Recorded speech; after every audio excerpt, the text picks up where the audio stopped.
Friends, welcome to my YouTube channel. చూసారా, ఇది మా గార్డెన్లో టమాటా చెట్లు వేసాము, వంకాయ చెట్లు, బెండకాయ చెట్లు అన్నీ వేసామన్నమాట. అందులో ఒక టమాటా ఇలా వచ్చింది. సేమ్ విఘ్నేశ్వరుడు ఉన్నట్టే ఉన్నాడు చూడండి.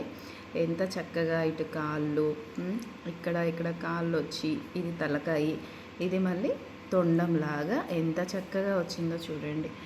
ఇప్పుడు మా గార్డెన్లో వచ్చిన టమాటాలు ఇవన్నీ. ఇదిగోండి, ఒక్కొక్క టమాటా ఒక్కొక్క షేప్ ఉందన్నమాట. ఇదిగోండి, చూస్తున్నారా? ఇందులోనే ఈ విఘ్నేశ్వరుడు టమాటా కూడా వెళ్ళింది అనమాట. ఎంతో చక్కగా ఉంది కదండి. ఇంక ఇది పండితే ఎంత బాగుంటుంది అంటారు. ఇప్పుడు ఈ విఘ్నేశ్వరుడిది టమాటా షేప్ ఉంది కదా, ఇప్పుడు మరి ఈ టమాటా షేప్లో ఉన్న దేవుణ్ణి మనం ఎలా కోసుకొని కూరలో తింటాము? తినకూడదు కదండి.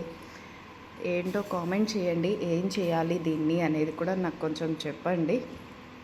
ఇది ఒక షేప్ ఉంది చూడండి, ఇదేం షేపో కూడా నాకు తెలియట్లేదు. ప్లస్ ఇదేం షేప్ అంటారు? గాలి చిరుగాలి. ఇది చూడండి, ఈ టమాటాలన్నిటికంటే ఈ టమాటానే చాలా బాగుంది. ఇంక ఈ విఘ్నేశ్వరుడిది షేప్లో వచ్చిన టమాటా పండితే ఎంత బాగుంటుందో కదండి. చూడండి, నిన్ననే తెంపామన్నమాట, ఫ్రెష్గా ఉన్నాయి టమాటాలన్నీ. ఇది వచ్చేసి విఘ్నేశ్వరి టమాటా. ఎన్ని వచ్చాయో మా గార్డెన్లో టమాటాలు చూసారా.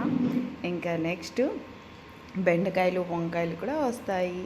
వచ్చినప్పుడు నెక్స్ట్ వీడియో చూస్తాను. ఈ వీడియో ఎలా ఉందో కామెంట్ చేయండి ప్లీజ్ ఫ్రెండ్స్. సబ్స్క్రైబ్ చేసుకోవడం అస్సలు మర్చిపోకండి.